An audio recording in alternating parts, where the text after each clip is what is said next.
कहानियां सुनी बचपन में? नहीं सुनी? हाँ किसी सुनिए। ने सुनी है? किस किस ने सुनी है यार, जरा बताओ, जब तक ये खुल रहा है थोड़ी गप्पे मार लेते हैं। हाँ भाई, हैंड रेस करो, किस किस ने सुनी है? अली बाबा और 40 चोर। बस एक ही ने सुनी है? दो ने सुनी है? हाँ, तो फिर बाकियों को तो पता ही नहीं चल रहा होगा मैं सिम सिम क्या कर रहा हूँ यार, खुल जा सिम सिम। हाँ भाई परीक्षा, तुम्हें नहीं पता?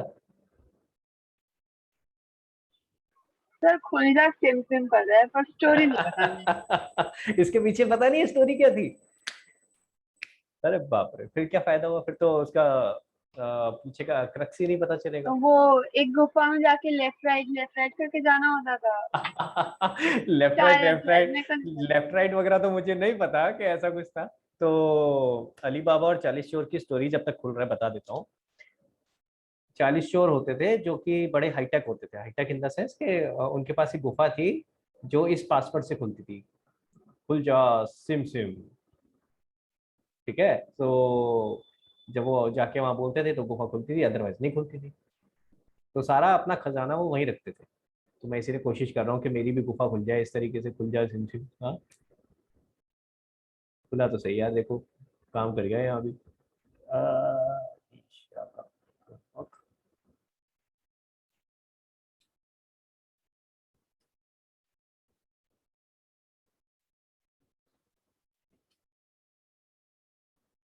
कोई ऐसा बेटा जिसने अभी तक होमवर्क नहीं किया है? Anybody there? हाँ जी, कोई है तो प्लीज हैंड रेस कर लो भाई, जिसने होमवर्क नहीं किया है अभी तक। सर आपकी स्क्रीन शेयर नहीं हो रही। हाँ मैंने अभी करी नहीं है बेटा, अभी मैं इसको जरा डालने की कोशिश कर रहा हूँ स्क्रीन के ऊपर। So anybody who has not done the homework, बताओ भाई ऑनेस्टली। निशा तूने होमवर्क नहीं किया? सर लास्ट के सिर्फ 6 और 7 क्वेश्चन रहेगा। अच्छा, बाकी कर लिए? यस सर, और कुछ क्वेश्चन थे स्टेटमेंट जो समझ में नहीं आए वो और डिस्कस उसके करेंगे, बैलेंस नहीं थे। डिस्कस करते हैं, कोई बात नहीं। चलो भाई, मैं स्क्रीन शेयर कर रहा हूँ आप लोगों के साथ, बाकी सबने कर लिए हैं आई होप। तो प्लीज़ ज़रा यहाँ पे मैच करना।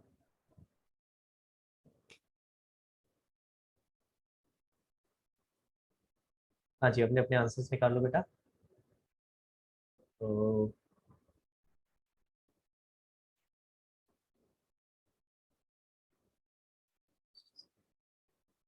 गाइस, हाँ जी, चलो तो सब लोग अपने अपने आंसर्स निकाल लो, चेक करो ज़रा कि आंसर ठीक है या नहीं है। और किसी का आंसर मैच नहीं कर रहा, मुझे नहीं पता ईशा के आंसर ठीक है या नहीं है, तो you need to let me know कि ईशा के आंसर ठीक है या नहीं है। तो अगर ठीक है तो थम्स अप करके बता दो मुझे, फिर मैं आगे बढ़ूंगा। और अगर कोई प्रॉब्लम है, आपने कुछ और किया और ईशा ने कुछ और किया है, तो लेट अस सी किसने ठीक किया किसने गलत किया, तो रेज योर हैंड। अगर कुछ मैच नहीं कर रहा हो तो प्लीज रेज योर हैंड। और अगर कोई चीज समझ नहीं आई हो, आपने कर तो दिया लेकिन नहीं समझ आया, तो भी रेज योर हैंड। नहीं, सबको क्लियर है? चलूं आगे?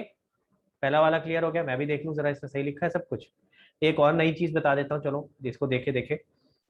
प्रिपेयर बैंक रिकंसिलिएशन स्टेटमेंट हमें दे नहीं रखा था कि किसकी बना रहे हैं, तो हमने इसलिए नाम भी नहीं लिखा। ठीक है, बैंक रिकंसिलिएशन स्टेटमेंट ऑफ किसकी बना रहे हैं वो नहीं लिखा। एज ऑन अगेन नहीं पता तो डैश डाल दिया, काम हो गया। ठीक है, चलो। Particular plus item minus item ठीक है। उसके बाद debit balance as per cash book, very good. Debit balance का मतलब क्या हो गया? Favourable balance. कैश बुक का डेबिट बैलेंस फेवरेबल होता है, इसलिए प्लस में आ गया। उसके बाद सारी एडजस्टमेंट्स कर दी, फिर उसके बाद लास्ट में आ गया बैलेंस एज पर पासबुक। अब एक चीज देखो मजेदार, देखना सारे लोग प्लीज इधर फोकस करके। अगर ये वाला बैलेंस जहां से हमने शुरू किया था वो उसके अपोजिट साइड में आपका दूसरा बैलेंस आ रहा है, देखो अपोजिट साइड में ही आ रहा है ना। एक प्लस में आ रहा है, दूसरा बैलेंस निकल के माइनस की साइड में हम लिख रहे हैं, है कि नहीं? तो यानी कि जो बैलेंस जिससे आपने स्टार्ट किया था उसका जो नेचर था, नीचे वाले का नेचर भी वही होगा। यानी अगर आपने debit balance of cash book से किया था तो ये कौन सा होगा? Credit balance of cash book. यानी दोनों ही फेवरेबल है। समझ आया? अगर बैलेंस आपका माइनस वाली आइटम ज्यादा होती है और प्लस वाली साइड में आ रहा होता, तो ऊपर अगर आपका कैश बुक का डेबिट बैलेंस था तो यहाँ पे पासबुक का डेबिट बैलेंस हो जाता, यानी उल्टा होता, अनफेवरेबल हो जाता। फेवरेबल अनफेवरेबल के पॉइंट ऑफ व्यू से समझो, डेबिट क्रेडिट में कंफ्यूज हो जाओगे। ऊपर फेवरेबल बैलेंस था कैश बुक का, जब आपका कॉरेस्पॉन्डिंग क्रॉस करके आया है अगर, तो ये नीचे वाला भी फेवरेबल है, ऐसे याद रखो। क्रॉस करके अगर आ रहा है तो फेवरेबल है, अगर सेम साइड पे आ रहा होता तो अपोजिट हो जाता। अगर पहले फेवरेबल था तो अनफेवरेबल हो जाता, और अगर पहले अनफेवरेबल था तो अब फेवरेबल हो जाता है। बात समझ आ रही है मैं क्या बोल रहा हूँ गाइस? क्लियर हो रही है ये वाली बात? तो अगर क्रॉस होके आपका बैलेंस आ रहा है तो जो नेचर उसका पहले था सेम नेचर नीचे भी रहेगा। अगर क्रॉस करके नहीं आ रहा है तो उसका नेचर चेंज हो जाएगा। अगर पहले फेवरेबल था तो अब अनफेवरेबल हो गया, और अगर पहले अनफेवरेबल था तो अब फेवरेबल हो गया। सिंपल सा। क्लियर? चलो भाई आगे चलते हैं। तो पहला हो गया। चलो भाई सेकंड पे आते हैं जरा। अच्छा एक बात और, एक चीज और। अब देखो भाई मैं तो रेड से करके दिखा रहा था आपको जो भी एडजस्टमेंट थी, है ना? अब आप कैसे करोगे एडजस्टमेंट? आप मल्टी कलर पेन थोड़ा यूज करोगे। तो आप क्या करा करो, आपने जैसे ये लिखा पहला वाला इफेक्ट, ठीक है, +1000, मैं इसकी बात कर रहा हूँ, आपने पहला वाला लिखा +1000, ये तो एक्चुअल है कि भाई हमने कैश बुक में +1000 कर दिया, पासबुक में कुछ भी नहीं हुआ। अब दोनों को बराबर करने के लिए जो चीज आप कर रहे हो ना, वो लिख करके उसको गोले में डाल दो, ऐसे सर्कल बना दो, ताकि आपको पता रहे कि एडजस्टमेंट वाला कौन सा है, ताकि जब उसको इंपोर्ट करना हो कि प्लस में आएगा या माइनस में आएगा तो क्लियरली दिखाई दे कि कौन सा वाला है, किसको लेके जाना है। समझ आ रही है मेरी बात? क्लियर है? ये इस बात को याद रखना बेटा, क्योंकि आप अलग कलर का पेन यूज नहीं कर सकते। हमें हालांकि ये दिखाना नहीं है, रफ में कर रहे हो, लेकिन कई बार होता है क्या, बच्चे सारी एडजस्टमेंट कर लेते हैं। अब जैसे ये वाला केस ले लो यहाँ पे, अब यहाँ पे कौन से वाला जाएगा समझ नहीं आता कई बार, है ना? तो फंस जाते हैं। तो इसलिए बेटर क्या तरीका है कि आप साथ में जो भी आपके एडजस्टमेंट है उस पर गोला मारते चलो, पता चल जाएगा कि एडजस्टमेंट वाला कौन सा है जिसको हमें इंपोर्ट करना है अपनी फाइनल बैंक रिकंसिलिएशन स्टेटमेंट। चलो भाई सेकंड पे आते हैं। सेकंड चेक करो बेटा, बहुत ही छोटा सा था ये तो, मैं भी पढ़ लूँ एक बार क्या है। Ramesh has his account with Punjab National Bank, his balance according to cash book. अब देखो कंफ्यूज करने के लिए बच्चे कंफ्यूज क्या होते हैं, मैंने पढ़ा पहले हिज बैंक बैलेंस तो मुझे ऐसा लगा ये बैंक के हिसाब से क्या, नहीं फिर पूरा पढ़ा according to his cash book, cash book के हिसाब से बैंक का बैलेंस क्या है, तो कैश बुक का बैलेंस दिया हुआ है, ठीक है। ही सेंट चेक्स इतने to bank for collection but cheque amounted to इतने were not collected by that date. ये मैं करके दिखाऊंगा भाई, देखते हैं ईशा ने कैसे किया है। क्या ईशा ने उसी तरीके से किया जैसे मैंने सिखाया है? देखो भाई प्लीज सारे लोग ध्यान देंगे, इस पे फोकस करो, ये मजेदार है, इस तरह की चीजें कंफ्यूज करती हैं ज्यादा। क्या लिखा है? He sent cheques 90,000 to his bank for collection, यानी उसने बैंक जो चेक है ये वाले 90,000 समथिंग के बैंक में जमा कर। क्लियर हो गया? वो जो हम चेक डिपॉजिटेड या चेक पेड बोलते थे वही सेम चीज है कि he sent this cheques for collection. तो उसने इतने के चेक जमा करे 90,000 रुपए के, लेकिन आगे क्या लिखा है, but cheques amounted to 43,000 something were not collected by that date. यानी कितने के कलेक्ट हो गए, यानी कितने के कलेक्ट हो गए, जो डिफरेंस है वो कलेक्ट हो गए। तो वो हमें निकालना पड़ेगा। देखो 72,950, अरे चल जा भाई, 72,950 माइनस, गलत कर रहा हूँ, 90,000। एक मिनट गाइस, मेरा कैलकुलेटर भी माना कर रहा है, मैं नहीं करूंगा काम, कोई बात नहीं। अब तो आजकल हमारे पास फोन में कैलकुलेटर होता है, यही उठा लेते हैं। ऐसे कैसे काम नहीं होगा हमारा? 90,075 रुपीज माइनस 72,950, ये आ गया बेटा 17,000 है। बस 72 43,769 हमारा ओहो नहीं। सॉरी सॉरी सॉरी सॉरी, सावधानी हटी, -43,769, सॉरी। हाँ जी गाइस प्लीज ध्यान से सुनना मेरी बात, ये मजेदार चीज है और यहाँ गलती होती है, इसीलिए मैं रुका हूँ, ठीक है। क्या कह रहा है? कह रहा है हमने 90,000 समथिंग रुपीज के, 90,075 रुपीज के हमने चेक जमा करे बैंक में, तो हमने तो जैसे ही जमा करे होंगे हमने क्या कर दिया होगा, हमने तो भैया यहाँ प्लस कर दिया होगा कैश में। क्लियर है सबको? तो हम तो अपनी बुक्स में 90,075 प्लस कर चुके। अब लेकिन हुआ क्या, कह रहा है कि 43,769 के चेक अभी तक पास नहीं हुए, अभी तक क्लियर नहीं हुए। तो हमें कितने के क्लियर हो गए उससे मतलब है, क्योंकि उतने की एंट्री बैंक ने करी होगी ना, भाई बैंक ने जितने क्लियर करेंगे उसने उतने की एंट्री करी होगी। तो मैंने माइनस करके निकाल लिया, क्या आया 46,306, यानी इतने के चेक हमने जमा करे थे और क्लियर भी हो गए। तो जब क्लियर हो गए तो इतने की एंट्री बैंक कर चुका है, बैंक ने इतना हमारे अकाउंट में प्लस कर दिया होगा 46,306। गाइस ये बात समझ आई? पहले मुझे बताओ, ये फिगर दे नहीं रखी थी, मैंने निकाली है, ठीक है। क्वेश्चन दोनों तरीके से आपको बता सकता था, क्वेश्चन ऐसे भी बोल सकता था, he sent cheques for 90,075 rupees to bank and only, ध्यान से सुनना, and only 46,306 cheques were cleared. तो हमें ये वाली फिगर भी बता सकता था वो। क्लियर है? तो डिपेंड करेगा क्वेश्चन किस तरह से फ्रेम्ड है। तो कोई रटना नहीं है, रट के चलोगे तो काम नहीं होगा। सिंपल सा ये सोच के चलो, हमने क्या, मैंने इसीलिए लॉजिक समझाया, हमने चेक जमा करे कितने के, उतने की एंट्री हमने कर दी। अब जितने क्लियर हुए होंगे बैंक उतने की एंट्री करेगा। तो 46,306 के क्लियर हुए बैंक ने उतने की एंट्री कर। समझ आया? क्लियर हुआ गाइस? ठीक है। अब देखते हैं डिफरेंस कहाँ है। डिफरेंस आ रहा है भाई दोनों साइडों में, एक साइड ज्यादा एक कम है, तो बराबर करने के लिए जिधर बिंदी है उधर करेंगे, यानी कैश बुक वाली साइड में। अब मजेदार बात है, डिफरेंस ऑलरेडी आपके पास है, आपको निकालने की जरूरत नहीं है। वो 43,000 यही तो था, इसको माइनस करके तो हमने 46,000 वाली फिगर पे आए थे।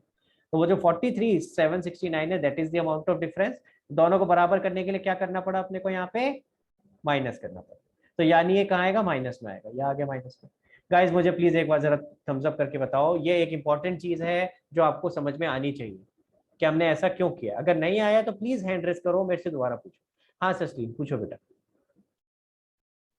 सर जैसे इसमें हमें डिफरेंस ऑलरेडी गिवन है, तो हमें जो हमारा क्लियर हुआ है उसको निकालना जरूरी है।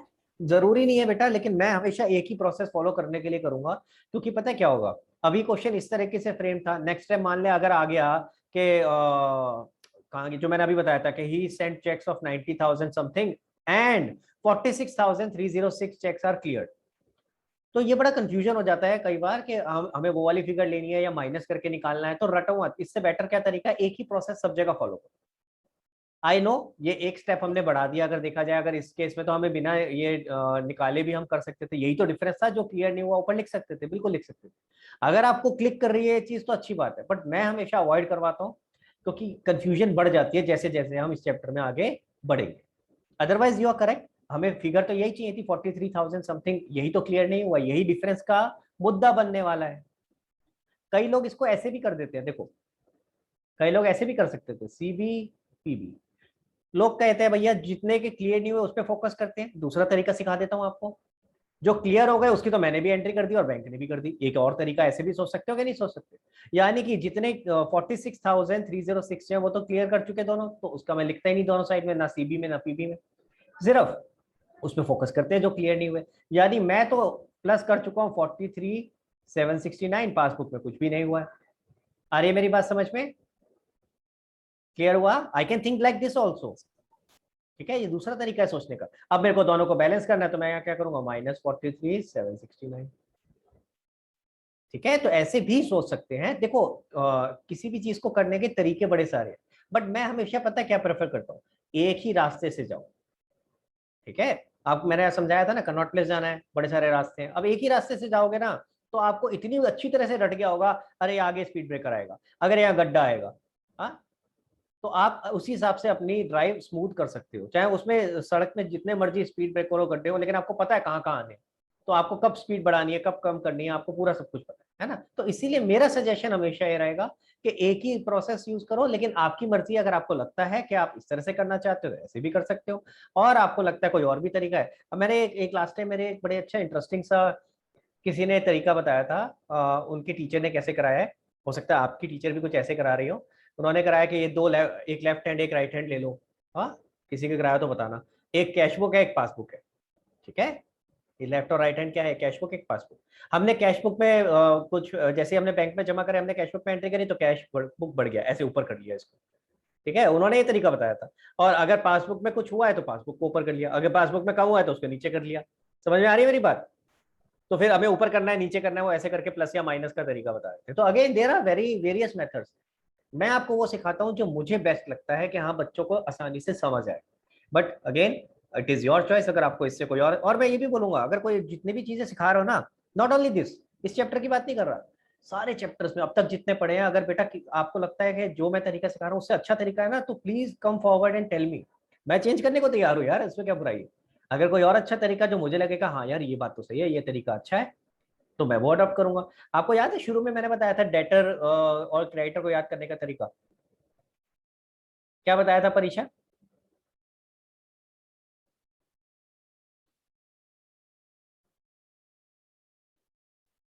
भूल गई, कुछ बताया था, मैंने बताया था D for debtor, sir C for, alphabet से करके बताया था। हाँ डी हाँ, फॉर पहले डेटर सी क्रेडिटर हो फॉर, गया फिर डेटर होता है, तो पहले मतलब हाँ आप बाय करोगे फिर ही तो फिर सेल सेल करोगे। करेंगे, एब्सोल्युटली। अब ये वाली बात पता है क्या है, ये मैंने नहीं बनाई थी, ये मुझे किसी स्टूडेंट ने बोली कि सर मैं ऐसे याद कर लूं। मैं कहा बहुत अच्छा तरीका है यार, तू क्या याद करेगा, मैं औरों को भी बता देता हूँ, उसमें क्या बुराई। See it is just about के there are you know learning is always evolving. तो आप कुछ भी पढ़ रहे हो उसमें कुछ ना कुछ नए तरीके निकलते रहते हैं, हम भी निकालते रहते हैं, ऐसे दूसरे टीचर्स भी निकालते हैं, स्टूडेंट्स भी निकालते हैं, ये तो स्टूडेंट का ही निकाला हुआ है। ठीक है, तो इसीलिए अगर आपके दिमाग में कुछ अच्छा तरीका है तो feel free to talk to me and tell me, ठीक है, विल डिस्कस कि हाँ अच्छा है कि इसमें कुछ चेंज करना है या ठीक है। तो गाइस ये समझ में आ गया। इसी तरह दूसरा वाला भी है, एक और देख लो। Out of the cheques issued by him, तो भैया जितने चेक उसने इशू करे in payment of his debt, cheques for 29344 were not presented. ये तो आसान है, यानी कि इतने के चेक हमने इशू कर रखे लेकिन प्रेजेंट नहीं हुए, तो हम तो माइनस कर चुके, बैंक ने कुछ नहीं किया है, तो ये तो सिंपल था, इसमें कोई ऐसा लफड़ा नहीं था जो ऊपर वाले में था। ठीक है, क्लियर है गाइस? चल सकता हूँ आगे? मुझे एक बार थम्स अप करके बताओ और सब अपने कैमरा ऑन करो।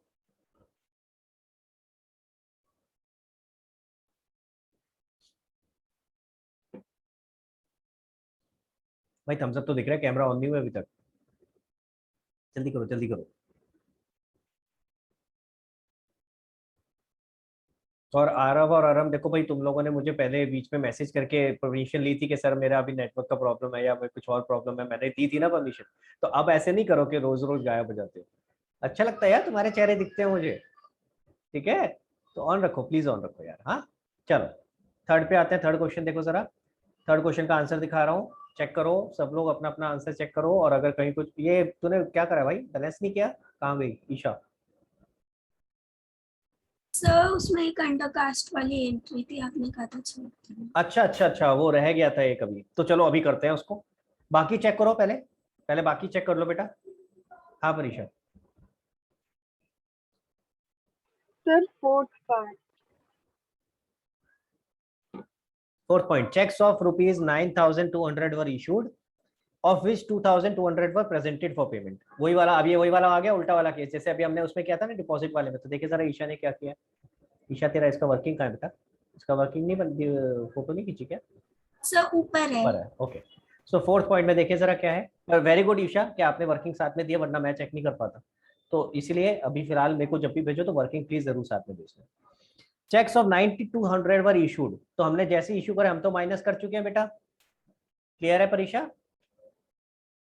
Of which 2200 were presented for payment, 2200 के प्रेजेंट हो गए हैं, यानी कि बैंक ने माइनस कर दिए होंगे ना, बैंक के पास आ गए हैं। तो भाई मैंने तो 9200 के चेक दिए, मान लो मैं तुम लोगों को चेक दे रहा हूँ, अभी तक लेने की बात होती थी, आज दे रहा हूँ, खुश हो जाओ। सर तो जुलाई में प्रेजेंट हो रहे हैं और हम जून में बना रहे हैं। हाँ ये बात तो सही है, सॉरी ये मैंने नहीं पढ़ा पूरा ध्यान से। कहाँ गई ईशा? हाँ बेटा ये अच्छा पॉइंट पकड़ा है इन्होंने, देखो ध्यान से। हम तो कब बना रहे हैं ये उल्टा वाला केस है भाई, ये उल्टा केस हो गया। वेरी गुड बेटा, अच्छा पॉइंट पकड़ा है ये। देखो ध्यान से देखो, मैं इस वाले पॉइंट के लिए ना दोबारा से बना रहा हूँ यहाँ पे, ताकि आपको क्लियरली समझ जाए। इधर सी बी, इधर बी। भाई हमने कितने के चेक इशू करे? 9200। यहां तक तो कोई इशू नहीं है, परीक्षा क्लियर है? ठीक है, अब कह रहा है कि Yes, out sir. Of these 2200 were presented for payment on 15 जुलाई।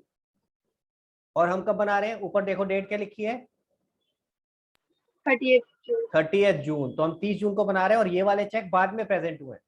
इसका ऑटोमेटिकली रिवर्स मीनिंग क्या निकल के आया, यानी बाकी के सारे चेक इससे पहले प्रेजेंट हो चुके होंगे। इसका उल्टा मतलब क्या निकला, कि बाकी के सारे चेक इससे इस डेट से पहले प्रेजेंट हो चुके होंगे, यानी 30 जून से पहले पहले प्रेजेंट हो चुके होंगे। तो इसका मतलब कितने के प्रेजेंट हो चुके होंगे? 7,000 रुपए की। समझ आई बात? क्लियर? वो आगे जो डेट लिखी है उसकी वजह से लाइन का मतलब ही चेंज हो गया। अगर वो डेट वाली बात नहीं लिखी होती फिर तो जो आप कर रहे थे बिल्कुल ठीक था, फिर तो हम ये मान के चल के इतने के प्रेजेंट नहीं हुए और 7,000 के क्या नाम है, सॉरी 2,200 के अभी प्रेजेंट हुए और बाकी प्रेजेंट नहीं हुए होंगे। पर यहाँ तो मीनिंग ही चेंज हो गया डेट लिखते ही। समझ आया ईशा? क्लियर है बेटा? सर ठीक है, तो यानी कि अब इसको बराबर करने के लिए हमें क्या करना पड़ेगा, प्लस 2,000। ठीक है परीक्षा? हाँ निशांत बताओ Yes, बेटा। sir. सर इसमें ये अजम्पशन नहीं हो सकती कि अभी तक कुछ भी प्रेजेंट नहीं हुआ। नहीं बेटा, अगर ऐसा होता तो फिर वो आधी बात क्यों बताता, मुझे बता।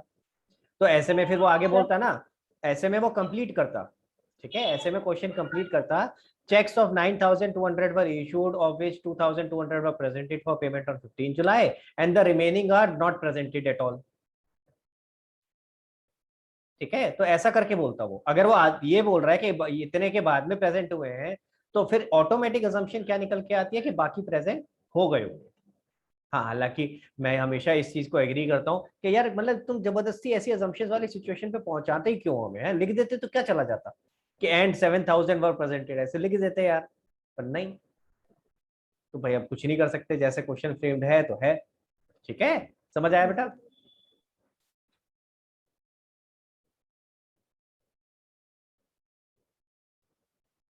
हाँ जी, और कुछ बेटा इस क्वेश्चन में चेक करो, तो इसको ठीक कर लेते हैं। कितना करना है अपने को? प्लस 2200।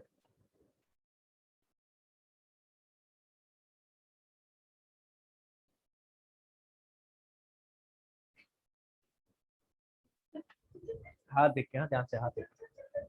हाँ जी, चले आगे। और कोई डाउट बेटा? बाकी चीजें ठीक है? ठीक है, तो एक पॉइंट अभी छोड़ा हुआ है, उसको फिलहाल छोड़ देते हैं, पहले मैं आगे का डिस्कस कर लेता हूँ सारे जो क्वेश्चंस हैं, फिर इस पे आएंगे। हाँ जी, फिफ्थ क्वेश्चन चेक करो बेटा। फिफ्थ में भी ऐसा पार्ट है? ये क्यों छोड़ दिया? फिफ्थ वाला पार्ट क्यों छोड़ दिया तूने? कहाँ गई ईशा? ईशा हैंड रेस करके रख बेटा, so that I can see you. Isha बेटा हैंड रेस कर ले जरा इसमें। हाँ थैंक यू। सर 6 पार्ट है ना अंडरकास्ट वाला? कौन सा क्वेश्चन है? फिफ्थ क्वेश्चन है। फोर्थ कहाँ गया फिर? है फोर्थ क्यों आपने नहीं? डिस्कस करा था। अच्छा फोर्थ मैंने ही कराया था क्या? ओके, मैं वही सोच रहा हूँ गड़बड़ क्या हो गई। ठीक है, तो ये भी अभी करेंगे। बाकी चेक कर लो बेटा, बाकी सारी चीजें ठीक है। और किसी को डाउट है किसी पॉइंट पे तो चेक करो प्लीज। और अगर एक क्लियर बार है, थर्ड पार्ट समझा दो। थर्ड पार्ट बता देता हूँ बेटा। कह रहा है अ bill of 700 retired by bank under a rebate of 20। ये मैंने कराया था, याद करो। क्या बताया था इसमें रजत? रिबेट वाला याद है नहीं याद है? जब हमने रिबेट रिबेट कैश बुक में एंटर किया तो वो प्लस कर देंगे।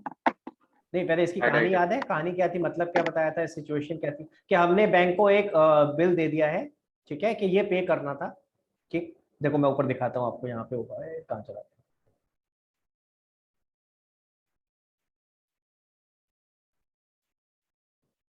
देखो, ये 11th वाला पार्ट है बेटा। ठीक है, 11th वाला पार्ट है कि हमने बैंक को बोला हुआ है कि भैया एक बिल आएगा तेरे पास, उसको पे कर देना। अब वो बिल आना था 3 महीने बाद, सामने वाली पार्टी 2 महीने बाद ही आ गई। उसने कहा कि भैया मैं पे करने को तैयार हूँ। सॉरी, हमने पे करना है, सॉरी हम मैं गलत बोल रहा हूँ, हमने पे करना था। तो बैंक को हमने बिल दे रखा था, हमारे पास बिल्स पेबल था, तो जो बैंक ने पे करना था लेट से 3 महीने बाद, बैंक ने कस्टमर के साथ सेटल कर दिया कि भाई 3 महीने की जगह अभी जल्दी पेमेंट कर देते। तो बैंक ने रिबेट ले ली कस्टमर से, 9,000 रुपये पे कर दिए। तो बैंक ने एक्चुअली माइनस कितना किया हमारा? 9,000। जबकि हमें क्या लगा कि ये तो 10,000 माइनस हुआ होगा। बाद में जब रिकनसाइल करा तो पता चला ये तो 1 महीना पहले पेमेंट हो चुकी है और उसने 9,000 ही पे करा है। समझ आया रजत? क्लियर? यानी 1,000 रुपए की Yes, रिबेट sir। ले ली थी। अब सेम चीज यहाँ पे आते हैं, देखो जरा,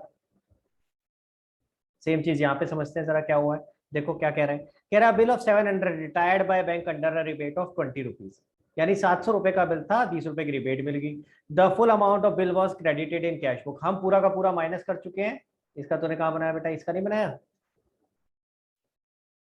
तो हम सर पूरा का पूरा, बनाया है, वो अटैच करना भूल गई, मैं भेज दूँ? कोई बात नहीं कोई बात नहीं, रहने की जरूरत नहीं है। तो इधर सीबी और इधर पी। ठीक है, तो हमने कैश बुक में पूरा 700 माइनस कर दिया, लेकिन जबकि 20 रुपए की रिबेट मिल चुकी थी तो पासबुक में 680 माइनस हुआ। अब बराबर करने के लिए बिंदी किधर है कैश बुक पे, तो प्लस। आई बात समझ में रजत? Yes sir. क्लियर हो गया? हाँ यस निशाद, सर। क्या डाउट है बेटा? सर ये जो फिफ्थ एंट्री है उसमें मतलब बैंक ने गलत हाँ जैसे देख लेते अमाउंट हैं, कुछ समझ निकाली है। समझ लेते हैं। फिफ्थ एंट्री क्या कह रहा है? अ सम ऑफ 800 डिपॉजिटेड इन बैंक। तो 800 रुपए बैंक में जमा कराए, तो हमने क्या किया होगा बेटा? प्लस 800। ठीक है, आगे बढ़ते क्या लिखा है? Has been credited as ₹18 passbook. Passbook में क्रेडिट यानी पासबुक में उन्होंने प्लस ही किया है, बढ़ाया ही है, लेकिन 800 की जगह कितने से बढ़ा दिया? 80। एक जीरो खा गए। अब तो कर लेगी आगे, आगे क्या करना है? दोनों साइड को बराबर करना है, तो -720। क्लियर हुआ? सर ये तो में आ गए, लेकिन जैसे कि बैंक ने गलत अगर रिकॉर्ड कर रखा है तो फिर ये जो हम बैंक रिकंसिलिएशन स्टेटमेंट बनाते हैं तो ये बैंक को भी दिखाते हैं ना, जिससे बैंक नहीं, ने जो गलती करी ये है। बैंक रिकंसिलिएशन स्टेटमेंट बैंक को नहीं दिखाते। हाँ, ये गलती जाके पॉइंट आउट करेंगे। हम उसको बोलेंगे भैया ये सही करो, 720 रुपए तुमने मेरे कम करे हैं, प्लस करो ये जरूर जाके बताएंगे। सारी रिकंसिलिएशन क्यों दिखाएंगे भैया हम उसको? जो उसने गलती तो करी सर है वो गलती जाके बता देंगे उसको। तो यहाँ पे हमने -720 किया तो उसको फिर बेटा बाद में फिर से नहीं, मैं फिर से आपको समझा रहा हूँ, this is just a reconciliation. हम यहाँ पे कोई करेक्शन नहीं कर रहे हैं, ये लास्ट टाइम भी मैंने समझाया था ना, हम यहाँ सिर्फ रिकंसाइल कर रहे हैं, और रिकंसाइल करने के लिए अगर मैं कैश बुक के बैलेंस से चल रहा हूँ, पासबुक के बैलेंस तक आना है, तो भैया ये 720 रुपए मैंने बढ़ा रखे हैं ना, गलत सही की बात नहीं कर रहे, हम तो रिकंसाइल कर रहे हैं कि अगर मेरे को कैश बुक से पासबुक में आना है, मैंने तो 800 प्लस कर रखा है, पासबुक में सिर्फ 80 प्लस हो रखा है, तो मुझे माइनस करना पड़ेगा ना 720, तभी तो रिकंसाइल होगा। ये सिर्फ रिकंसिलिएशन है, यहाँ कोई करेक्शन नहीं हो रहा है, मैंने कोई अपनी कैश बुक में माइनस नहीं कर दिया। ठीक है, यस सर। क्लियर है गाइस? चले आगे, पक्का? हाँ जी। अब इसके बाद कौन सा वाला पॉइंट है अगला, बताओ,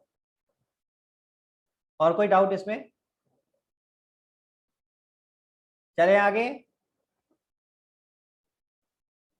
हाँ जी, 6 चेक करो जरा। कुछ लोग समझ गए हैं, हंस रहे हैं, कुछ लोग नहीं समझे अभी भी।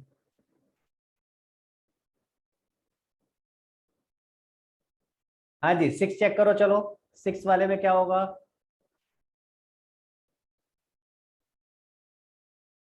चेक करो 6 वाला मैच कर रहा है कि नहीं कर रहा आपका। कोई डाउट है तो बताओ, नहीं तो थम्स अप करके बताओ।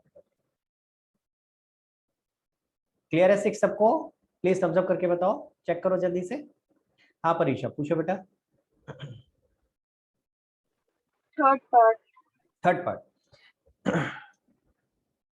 Cash book, passbook. हाँ जी, थर्ड पार्ट कहता है cheques of 8,400 were deposited in bank on 28 March but had not been credited by bank. ठीक है, तो पहले इतनी की बात करते हैं। तो हमने तो प्लस कर दिया है 8,400, लेकिन पासबुक में तो कुछ भी नहीं हुआ है। यहां तक क्लियर है? ठीक है, आगे। Also a cheque of 3,000 entered in cash book on 30 March, यानी मैं अगेन 30 मार्च को ये एंट्री कर चुका हूँ 3,000 रुपए की, तो मैं तो यहाँ प्लस कर चुका हूँ।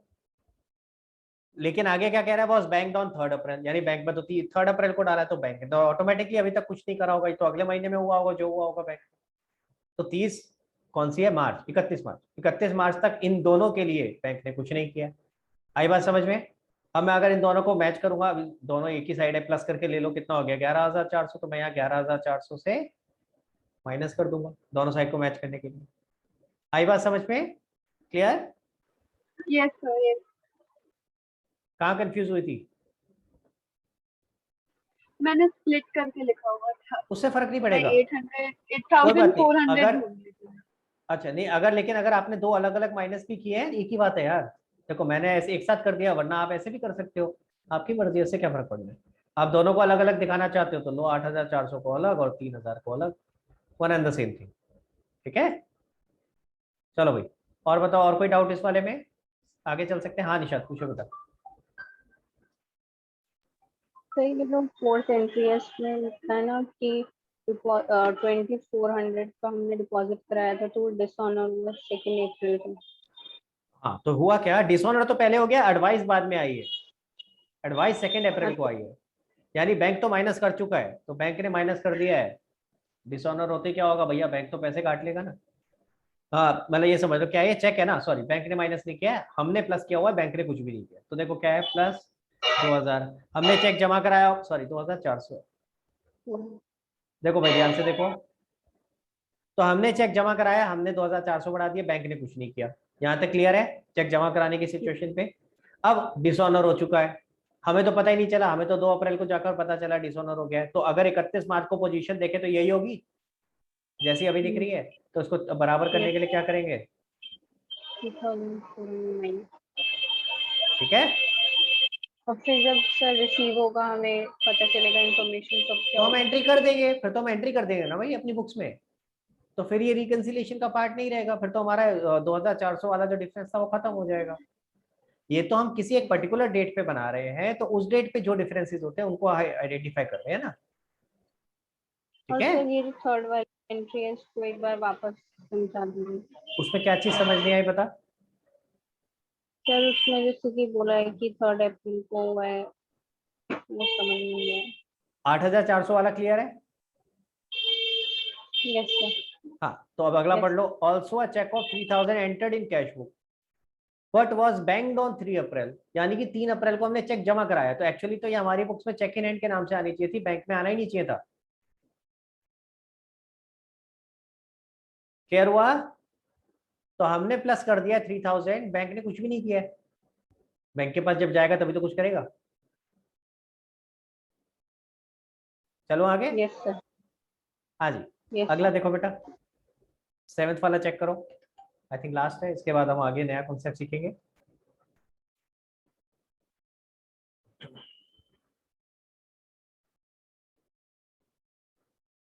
चेक करो बेटा सब लोग प्लीज।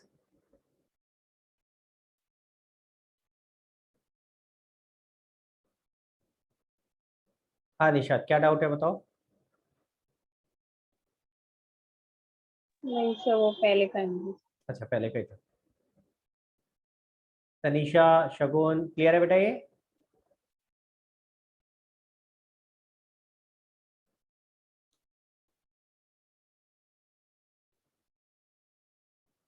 चले आगे। ओके, तो गाइस आगे चलते हैं, ये आई थिंक लास्ट है, इसके बाद और कुछ है क्या? अच्छा वर्किंग नीचे आ गई थी इसकी 6 से, ठीक है चलो भाई। तो आगे चलते हैं, अब आपका एक पार्ट यहाँ छूटा हुआ है, एक एक उसमें जो क्वेश्चन था उसमें एक एक पार्ट छोड़ा हुआ है हमने, उसके लिए डिस्कस करते हैं। वापस मैं यहाँ पे आ गया, देखो भाई यहाँ पे अकाउंट नहीं बना हुआ, मुझे बनाना पड़ेगा, बना। कौन से वाला पार्ट था जरा बताना ईशा, कौन से क्वेश्चन का कौन सा पार्ट छूटा हुआ है? सर थर्ड का थर्ड का सेकंड पार्ट है ना? सेकंड का। ओके गाइस, जरा कैश बुक बनाते हैं, ठीक है।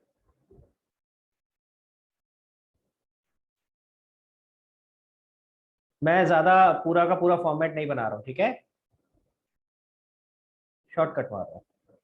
ओके, सो अगर मान लेते हैं हमारा ओपनिंग बैलेंस था, बैलेंस BD लेट से 40,000 रुपीज, ठीक है, ये मैं क्या बना रहा हूँ, कैश बुक, ठीक है। और हमारे पास पैसे आए, मान लेते हैं कुछ सेल किया हमने 20,000 रुपये का कैश सेल किया, कुछ रोहित से पैसे आए लेट से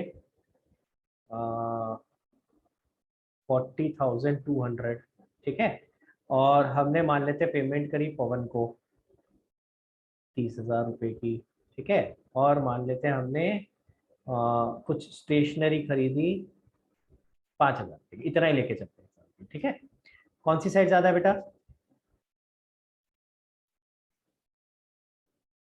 हाँ जी ईशा, डेबिट साइड ज्यादा है। तो कितना टोटल आ गया, 4 4 8 और 2 10, 1,02,000। और 1,02,000 में से बेटा ये माइनस करो जरा, कितना आएगा, 35,000 माइनस करो। अब इसको माइनस करने का तरीका भी सीखो, देखो जल्दी से कैसे माइनस करते हैं।